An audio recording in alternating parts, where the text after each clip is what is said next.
The title of their paper is More Human Than Non-Human, Posthumanism, Embodied Cognition, and Video Games as Affective Experience.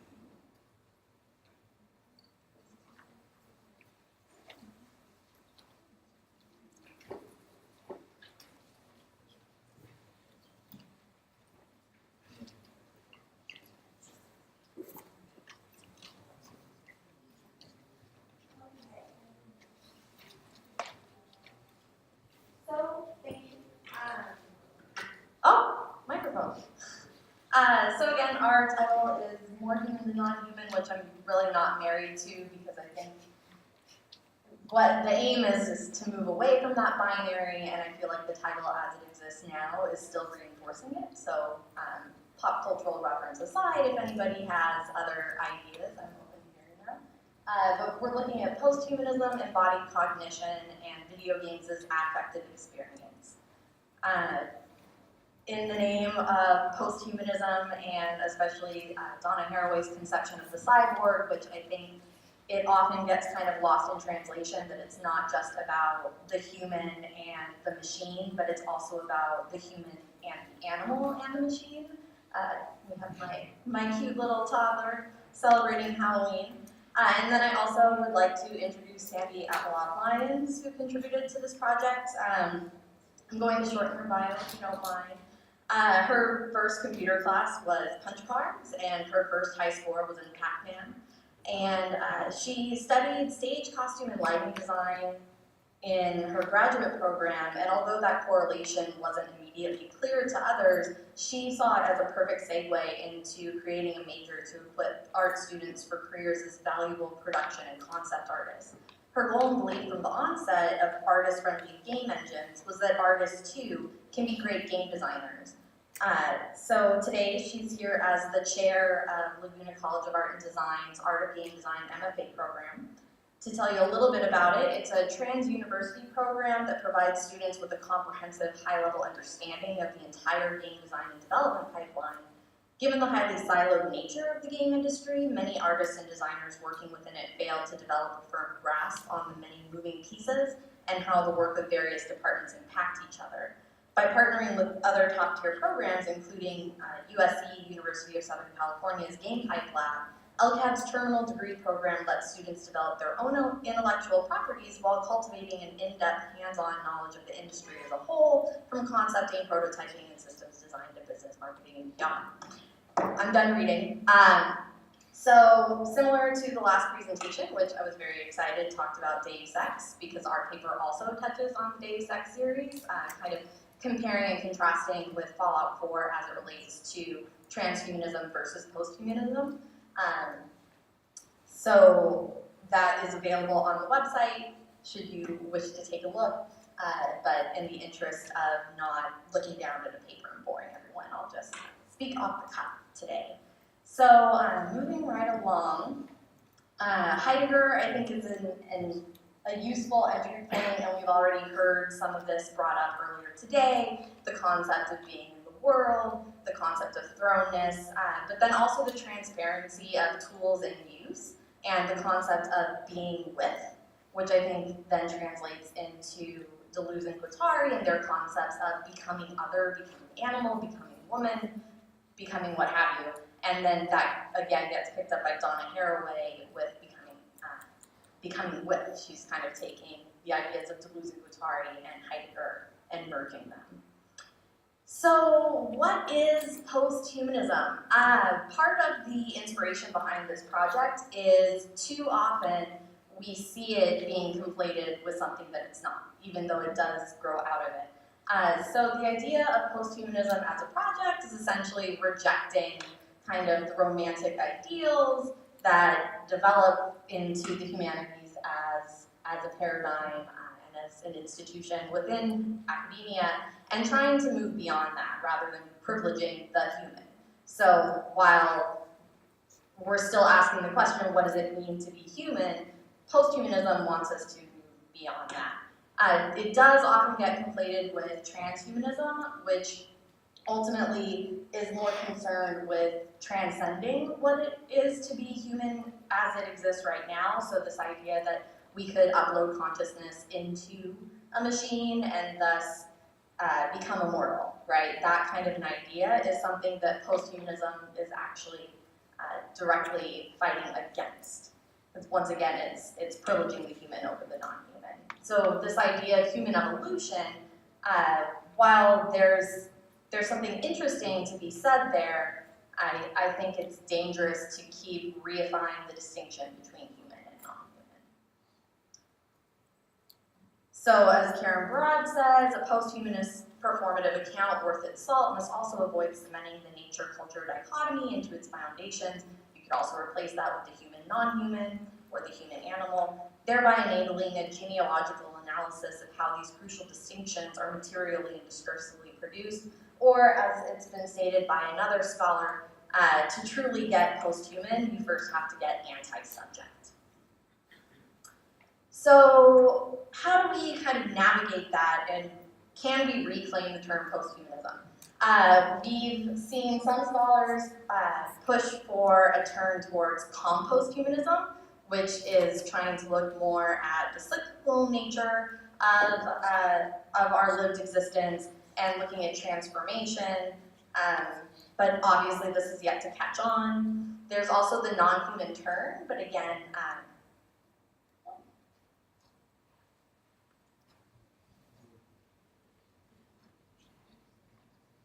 that's okay.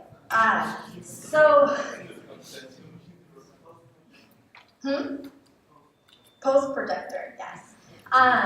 Which, this is a good time to think briefly about Bruno Latour and actor network theory, right? That an actant is just, or an actor is an actant endowed with a personality. So we have an actant acting up. So most recently, we've seen the non-human turn started as a conference, developed into a collected series of essays, including Ian Bogo's. But the problem with trying to turn away from posthumanism towards the non-human is that it's still just recapitulating that dichotomy between human and non, right? And as with any binary, it's ultimately gendered. One is going to be privileged over another. So we're kind of moving in circles, which is why I still gravitate towards posthumanism as a favored term, in that we can read the post similar to the way it operates in postmodernism, where it means ultimately coming after, but also can be read as anti or pushing back against, right? Okay, so moving right along. Ultimately, how all of this ties together to video games for me, one, in the Deus Ex series, that you see a lot of transhumanist philosophies sort of coming to the fore, and you also obviously see a very sort of Judeo-Christian savior narrative. It's no coincidence that the protagonist or the player character is JC, right? Not hard to decode that one. And then in the prequels, that the player character's name is Adam. Again, the Edenic connotations are pretty clear there. So I like to kind of put that in conversation with the Fallout series, where you have non-human companions, right? Companion animals like dog meat, which interestingly, in the initial series, or the initial title in the series, dog meat was intended to be highly expendable.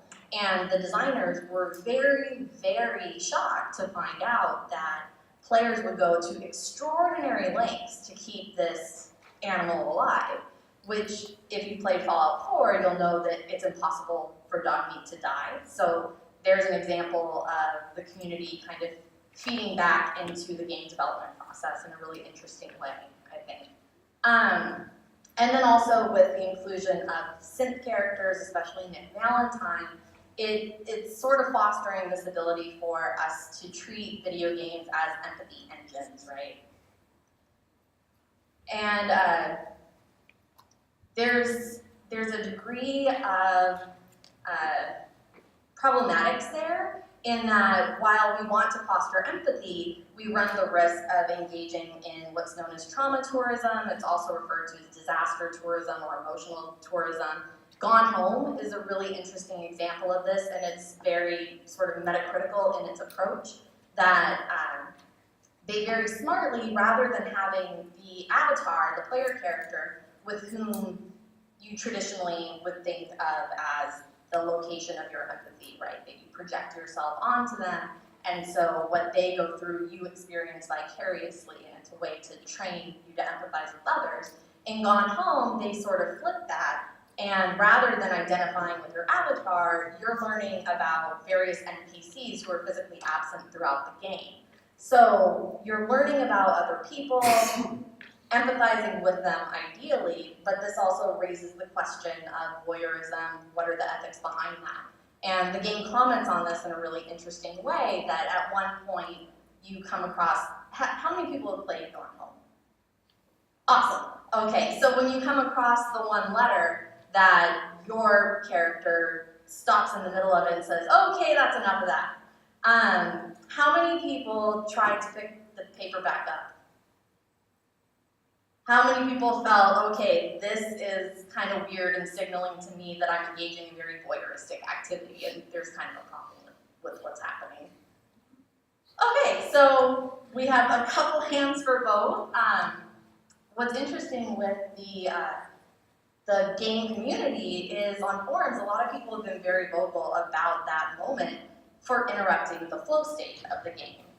But that's precisely the point. So just an interesting moment of empathy. So now that we have our visuals back,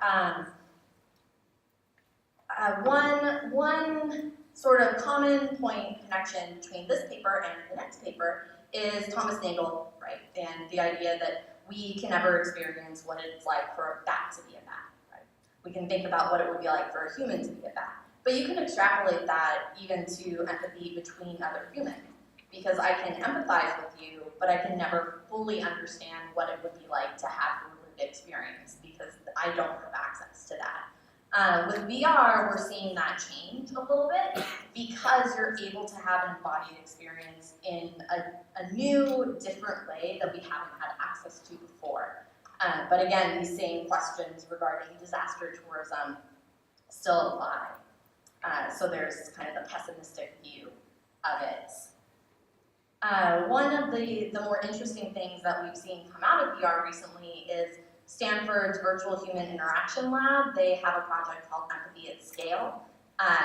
On the post-human side of things, they have done a project where they compare the experience of reading about deforestation, watching a video documentary about deforestation, and having the experience of cutting down a tree yourself in VR.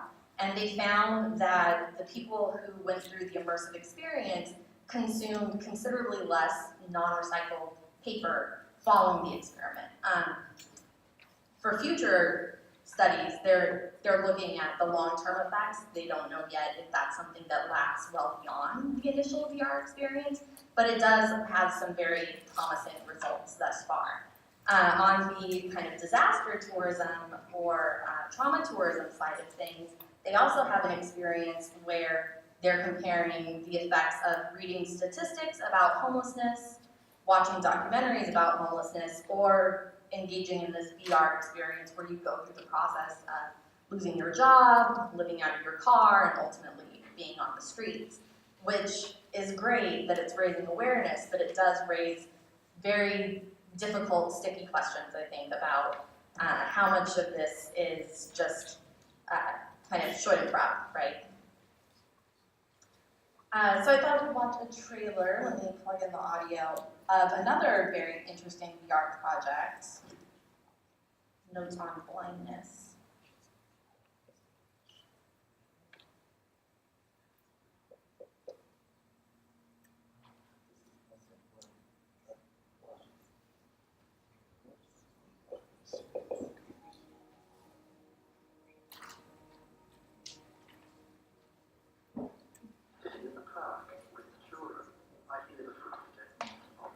Walking past me, rustling the newspaper, murmur of conversation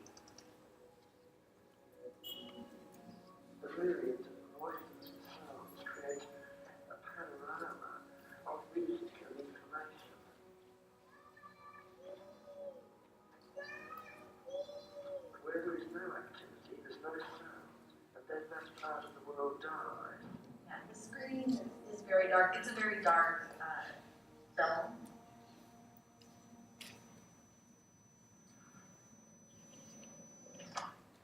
The earliest experience of panic took place in the middle of December.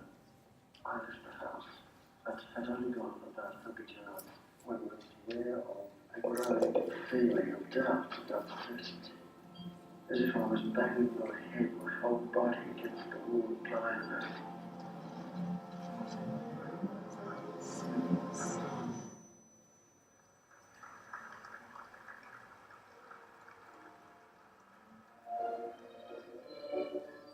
As one goes deeper into blindness, the things which once one took for granted then try desperately to compensate for, in the end, cease to matter.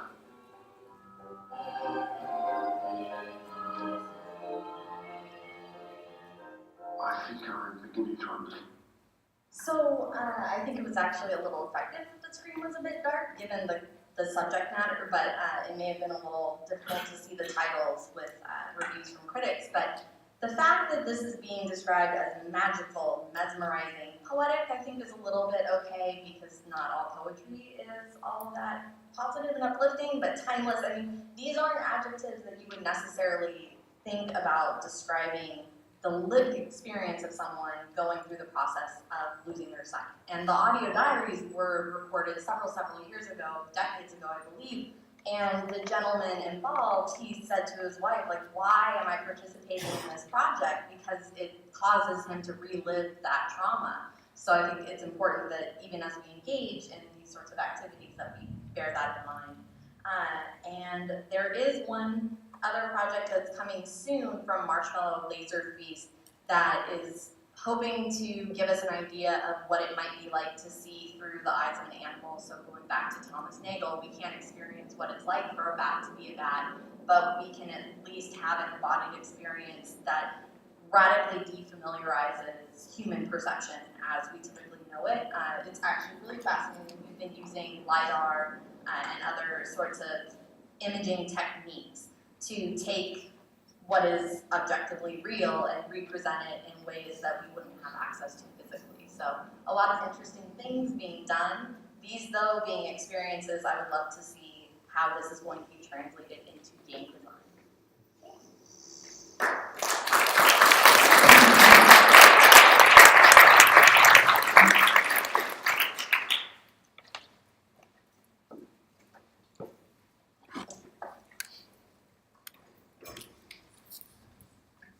Thanks very much, Lisa. Very interesting presentation and seamless as well, despite the technology.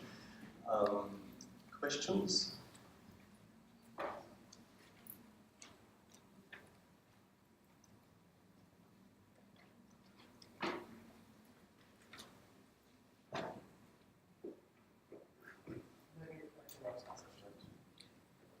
I'm sorry, I thought there were people before me because I always like taking the mic and asking questions. Because I love the subject, and I actually embodied cognition. Some of most of the authors is thinking I'm working on Harry. I'm presenting it Friday, just like everyone knows. So just so everyone knows. But I think just like two really quick notes, and then just so I understand. First, I know that you just mentioned like the non-human term, like because it's like a rhetorical thing.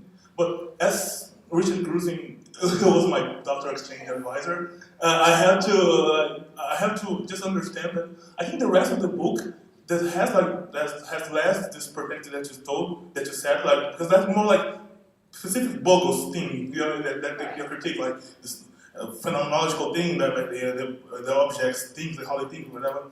And sorry, so I think the rest of the book has like different like shapes of how and talk about what you already said about the posthumanism and not thinking about like this strict division. And the other thing that I'm now talking about embodied cognition is I just want to understand better how it is in the paper. Maybe if you can comment more about the relationship, which is like the, I don't know, I'll use a bad word, but I'll use like the simulation of how other beings see the world. And how and if you how do I put it like in a nice way, like because for instance, I come from a background in the radical constructivism like Varela and Maturana, and they say actually to replicate how another being like see the world, like you have to have a bat's brain to see like the world as a bat, because like the biological way in their brains and their vision is connected. It's actually kind of it's kind of impossible to replicate. Right. So I just want to know your thoughts about it, like the difference, because how it is in paper, like so. But for me, like VR, you have like to simulate, you have to make like a bat brain to see the world as a bat. So it's like a nice as a like graphical experience, so like an art experience, but you're not actually seeing the world as a bat. Right. I would say.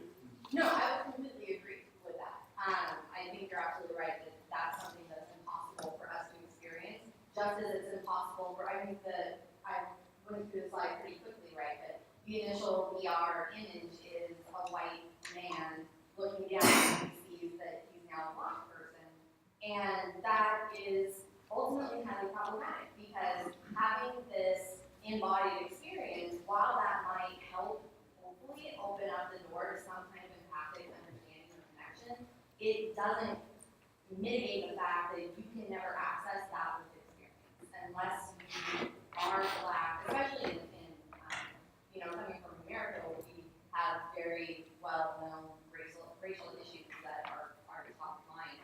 I noticed your t-shirt, so that's all stuff that I was thinking about throughout this project, and I think that's something that research going forward and game designers and game critics need to be very, very clear that we have to draw a distinction that just because you had this experience doesn't mean that you understand. It doesn't mean that you had a true lived experience that would compare, right?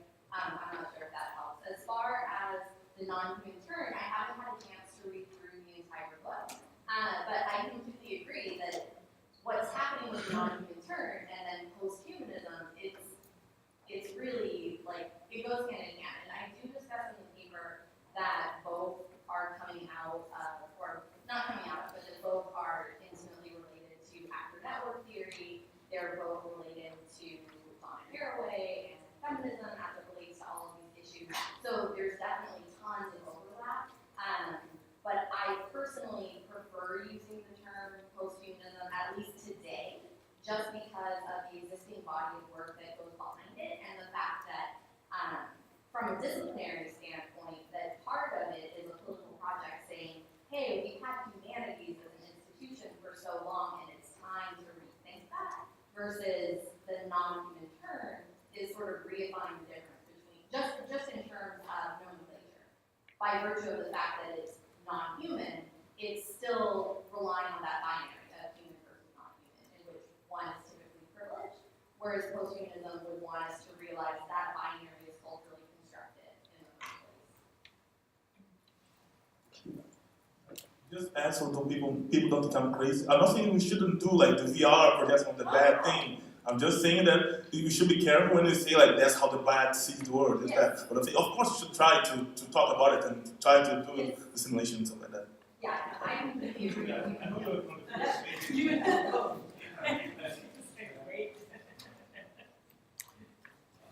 No, just as a remark, because the Marshmallow Laser Feast were my latest flatmates in London, so I lived with the guys who did this stuff.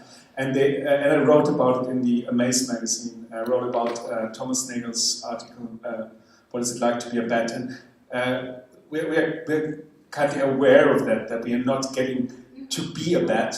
But I think for artists, it's nevertheless, it's kind of like a requirement that you try to push into that direction. Even if you know, like you said, philosophically we know it's not going to be possible, but we still try. It's kind of the paradox of the artist, I guess.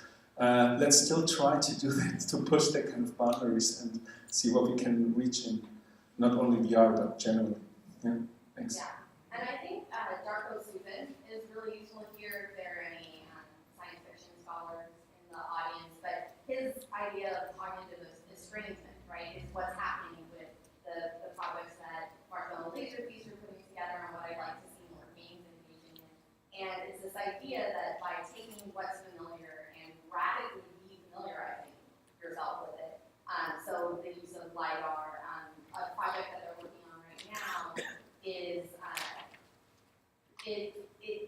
manipulates time throughout the experience so that you're able to watch a redwood grow from a seed all the way, over 3,000 years, which is something that's not possible to experience as a human on Earth because we don't live that long. But that doesn't mean that you understand tree time. It just means you've had this radically estranging, defamiliarizing experience so that you can take a step back and think, okay, let me think about everything I take for granted and how I'm privileging the human in my day-to-day interactions, and maybe being human isn't all that there is, and I should rethink the way that I interact with other beings in the world, and inorganic matter as well. I think that's really important to note, is that distinction, because I think there's a lot of room for that in this kind of space. But using the term empathy just conflates all this immediate, unnecessary crap, for lack of a better word, that we don't need. I mean, I think that there's something you said for good art, making you step back, reevaluate, rethink, question, be critical. And those are the kinds of things that these experiences are good for. And also I think people just terribly confuse sympathy and empathy. Yes. And those are, that distinction is really subtle and important. Yeah, that feedback's actually super helpful.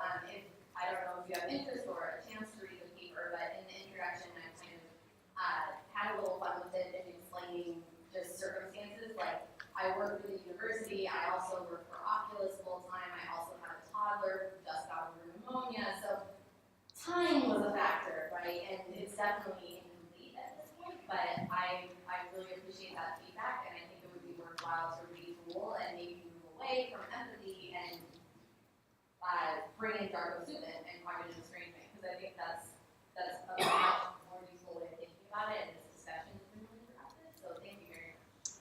Right, thanks. I Just think one we minute. need to move on to the next paper because time is pressing. We can talk later.